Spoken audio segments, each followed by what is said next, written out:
cuán firme cimiento se ha dado a la fe de Dios en su eterna palabra de amor. Con el propósito de compartir con usted las inmutables verdades de la palabra de Dios, presentamos A Través de la Biblia, un estudio detallado y sistemático de toda la Biblia que le ayudará a conocer lo que Dios ha revelado para nuestro provecho espiritual. Estos estudios bíblicos fueron diseñados y elaborados por el Dr. J. Vernon McGee, versado maestro de la Biblia, quien dedicó la mayor parte de su vida a la enseñanza clara y sencilla de la palabra de Dios. Acompáñenos, pues, mientras avanzamos en nuestro recorrido a través de la Biblia. Cuán firme cimiento la palabra de Dios. Es un gozo estar nuevamente con usted, amigo oyente, para traerle otro estudio de la serie A Través de la Biblia. Continuamos hoy, amigo oyente, viajando por el libro del profeta Jonás, y vamos a ver aquí algo que le aconteció a Jonás. En nuestro programa anterior concluimos nuestro estudio en el versículo 10 del capítulo 1.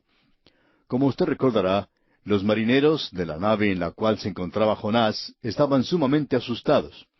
Ellos se acercaron a Jonás y le preguntaron, ¿por qué has hecho esto? ¿Por qué estás huyendo de Dios? Tú adoras al Dios vivo. Nosotros no adoramos sino a los ídolos. Porque ellos sabían que huía de la presencia de Jehová, pues Él se lo había declarado, dice el versículo 10. Y el versículo 11 continúa diciendo, y le dijeron, ¿qué haremos contigo para que el mar se nos aquiete? Porque el mar se iba embraveciendo más y más. Estos hombres reconocieron que ellos estaban enfrentando una decisión muy difícil, y querían que fuera Jonás quien tomara esa decisión. Y en el versículo 12, Jonás responde y dice, Él les respondió, tomadme y echadme al mar, y el mar se os aquietará, porque yo sé que por mi causa ha venido esta gran tempestad sobre vosotros.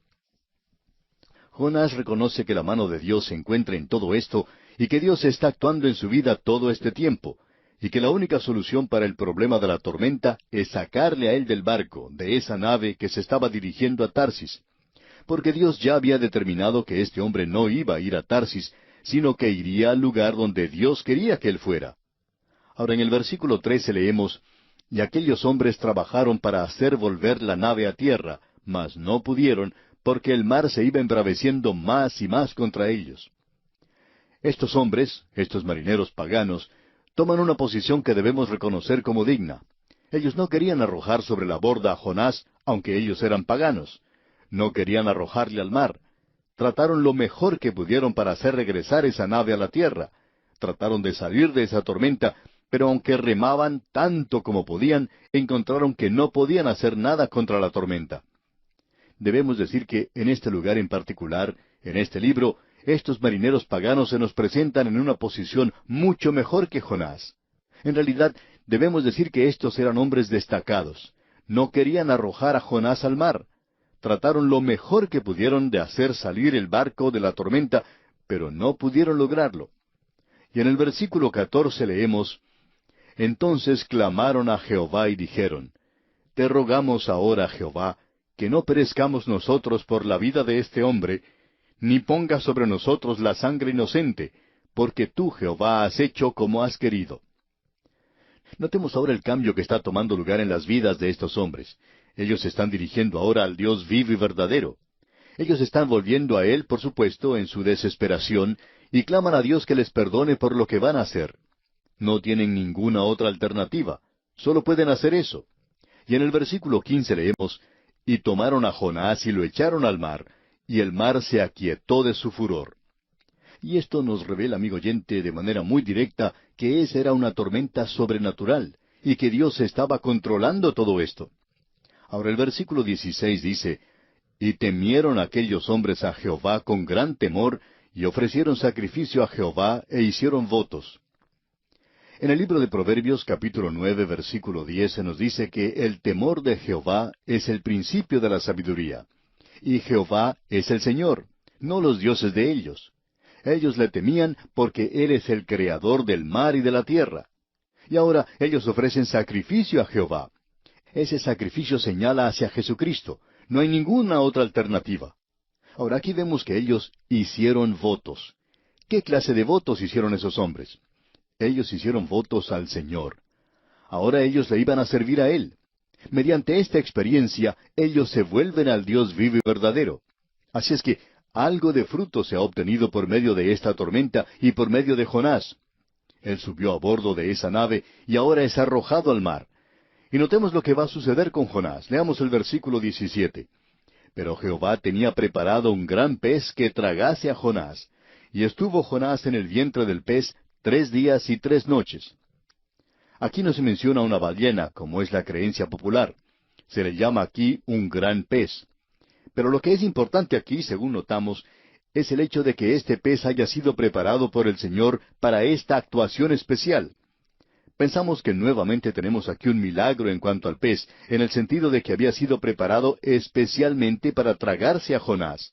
Leamos otra vez la segunda parte de este versículo 17. Y estuvo Jonás en el vientre del pez 3 días y 3 noches. No se nos dice aquí que Jonás estuvo vivo dentro de este pez. Y esto nos lleva a la segunda división, al capítulo 2. Y si regresamos nuevamente al itinerario del libro de Jonás, en el capítulo 1, vemos que él dejó a Israel. Su destino era Nínive, pero él fue a parar al pez. Y ahora, en el capítulo 2, él va a salir del pez. Su destino todavía es Nínive, pero él va a parar a tierra firme. Y queremos ver la experiencia de este hombre que está dentro de este pez.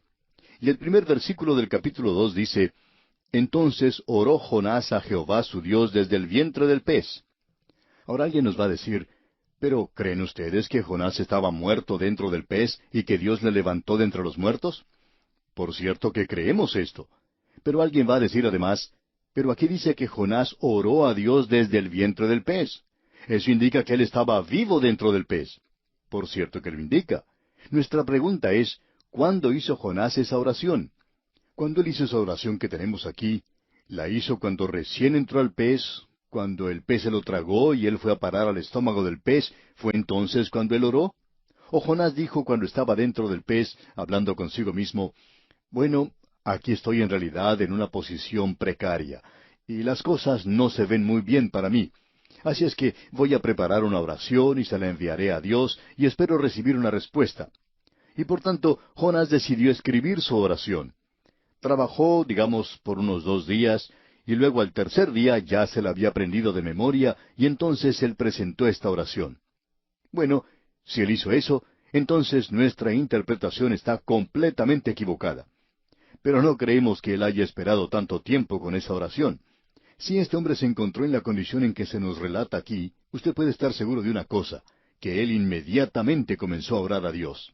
Creemos que él comenzó a orar cuando el pez se lo estaba tragando, y cuando llegó al estómago del pez, él pudo decir su amén. Los hombres no oran en un momento de crisis con una oración que haya sido preparada de antemano. Los hombres se dirigen inmediatamente al grano. Cierto pastor que había sufrido un accidente en el cual había perdido un dedo de la mano derecha, cuando alguien le preguntaba cómo era que había sido llamado al ministerio, o cuál había sido su llamado, él levantaba la mano y movía lo que le quedaba de ese dedo que había sido cortado. Y la gente, naturalmente, le preguntaba, ¿qué es lo que usted quiere decir con esto? Y entonces él les contestaba de la siguiente manera. Cuando yo era muchacho, mi papá era miembro de una iglesia, y un día vino un evangelista y tuvo reuniones allí por una semana. La primera noche que ese evangelista predicó, mi padre hizo que todos nosotros nos sentáramos adelante en la primera banca. Y este predicador hizo que ese lugar fuera muy incómodo para mí, porque yo sabía que él me estaba hablando a mí, aunque él no sabía quién era yo. Se me obligó a ir la segunda noche, y yo sabía que si permanecía allí, no solo aceptaría a Cristo como mi Salvador, sino que también iba a entregar mi vida a Él en el ministerio, porque yo sentía algo que podía ser mi llamado. Así es que esa noche, cuando todos se fueron a dormir, yo tomé algo de ropa, salté por la ventana y huí a otra provincia y conseguí un trabajo en un aserradero. Yo no sé si usted se acuerda cómo operaban esos aserraderos antiguos, pero tenían un gancho muy grande y con ello se hacía rodar los troncos de los árboles eran llevados por un transportador al lugar donde estaba la sierra para cortarlos por el medio a lo largo del tronco. Mi tarea era hacer pasar esos troncos por la sierra. Luego de haber trabajado por unas 2 semanas, estaba trabajando una tarde y se me acabaron los troncos. Así es que el capataz consiguió unos troncos viejos que estaban allí y comenzó a pasarlos por la sierra, aunque algunos de ellos habían sido rechazados por una u otra razón. Y allí había un tronco que antes había sido cortado hasta la mitad aproximadamente, pero por alguna razón no se concluyó la tarea y lo sacaron sin terminar de cortarlo hasta el fin. Cuando cargamos ese tronco sobre la banda transportadora, fue llevado hacia la sierra, pero se abrió donde había sido cortado antes, y allí se trabó mi dedo índice de mi mano derecha, y yo sentí que era arrastrado por ese tronco hacia la sierra que lo iba a cortar. Yo comencé a gritar tan fuertemente como podía, pero cuando comencé a gritar, el tronco ya había llegado a la sierra y estaba siendo cortado. Y si usted alguna vez ha visitado uno de esos aserraderos donde uno escucha el ruido tremendo que hace al cortar la madera, nadie puede oír a una persona que esté gritando, aunque grité a más no poder. Así es que yo me había arrastrado hacia esa sierra. Habría unos 45 segundos antes que yo llegara a la sierra. Cuando llegué allí, mi dedo estaba muy ajustado en la ranura del tronco donde había quedado atrapado, y cuando pasó por la sierra, por supuesto, me cortó el dedo. Pero eso me libró del tronco y me arrojé hacia un lado y no me hizo más daño. Este pastor continuó diciendo, en esos 45 segundos, que fue todo el tiempo que se demoró ese tronco en pasar por la sierra, en esos 45 segundos yo oré al Señor. Yo oré a Cristo, mi Salvador. Le prometí que entraría al ministerio, que haría su voluntad, y le dije muchas otras cosas. Le dije muchas cosas más en 45 segundos en esa ocasión que lo que le he dicho en 1 hora de oración desde ese entonces. Amigo oyente, este pastor hizo una oración muy rápida en un momento de crisis. Y así es como usted y yo oramos cuando nos encontramos en algún peligro. Si uno se encuentra en un avión y a causa del mal tiempo el avión comienza a descender un poco más rápido de lo acostumbrado, uno no va a esperar hasta que llegue a aterrizar para ponerse a orar. Si uno se da cuenta que se encuentra en peligro, comienza a orar inmediatamente. Y estamos seguros que usted también hace lo mismo, amigo oyente, y también estamos seguros que esa fue la situación en la cual se encontró Jonás. Así es que Jonás hizo esta oración mientras bajaba desde la boca del pez hasta llegar al estómago del pez. Cuando llegó allí, ya él había terminado su oración y había dicho amén. Y creemos que él oró mucho más de lo que se nos informa aquí. Vamos a observar esta oración. Aquí tenemos a Jonás dentro del vientre del pez. Y para comprenderlo mejor, leamos los versículos 1 y 2 de este 2º capítulo de Jonás.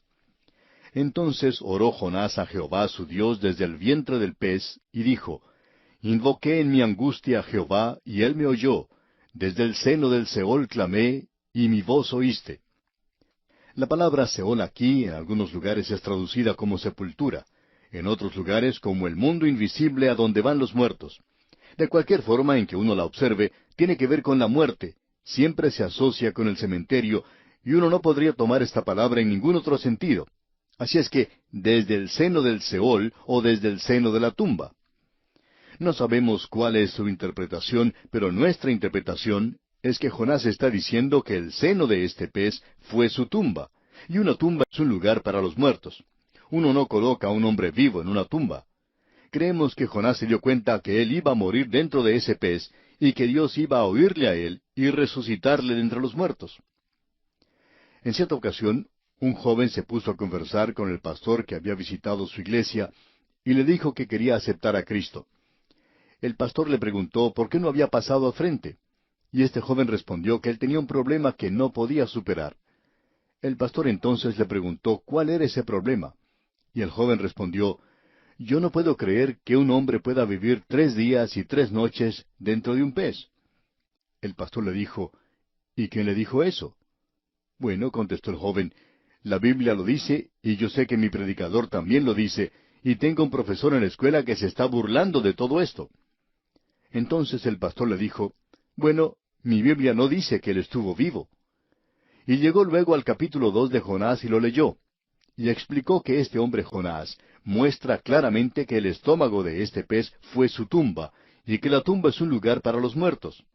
Y el joven dijo, ¿Quiere decir que él murió? ¿Quiere decir que Dios le resucitó de entre los muertos? Y el pastor le dijo que sí, que tenía razón, que así era exactamente como había ocurrido, que allí se enseña la resurrección de Cristo. Entonces este joven dijo, ese es un milagro más grande que el otro. Y el pastor afirmó que así era, que él creía que era un milagro mucho más grande que el mantener con vida al hombre dentro de un pez, porque eso puede ser probado como algo que ya ocurrió en una ocasión, y vamos a hablar de esto en otra oportunidad más adelante. Pero lo importante aquí, amigo oyente, es que este hombre Jonás clamó a Dios desde el vientre de este pez. Y él dijo, desde el seno del Seol clamé. Y ese es el lugar para los muertos. Y él fue allí a morir, esa fue su tumba. Usted debe comprender que él fue quien escribió eso, no cuando se encontraba allí en el vientre del pez, sino más tarde. Debemos decir aquí que habrá algunos que no van a aceptar este punto de vista. Quizá estemos solos al mantener esta posición. El doctor M. de Hahn también tenía este punto de vista, y muchas personas aceptaron lo que él decía cuando les fue presentado por la confianza que le tenían. Pero si usted mantiene el punto de vista de que Jonás estuvo vivo, no hay nada malo con eso. Dios podía haberle mantenido vivo, no hay ninguna duda en cuanto al poder de Dios. La pregunta que tenemos es, ¿qué hizo él en realidad? Pero no debemos mantener eso a expensas de robar a muchos jóvenes el defender la Biblia en el día de hoy. Ese joven que mencionamos anteriormente regresó a la Biblia y contaba que su profesor volvió a burlarse, y entonces él pudo decir, ¿quién le dijo a usted que Jonás estaba vivo en el vientre del pez? Y el profesor contestó, bueno, la Biblia lo dice. Y este joven le pudo responder, eso no está en mi Biblia. Entonces el profesor sacó su Biblia y la observaron y leyeron, y vieron que en realidad ese hombre había estado muerto dentro del pez. Bien, amigo oyente, vamos a dejar esto aquí por hoy. Dios mediante, continuaremos viendo este mismo asunto en nuestro próximo programa. Mientras tanto, le aconsejamos que usted lea el resto de este capítulo 2 y se familiarice así con la oración que hace Jonás para estudiarla, Dios mediante, en nuestra próxima oportunidad.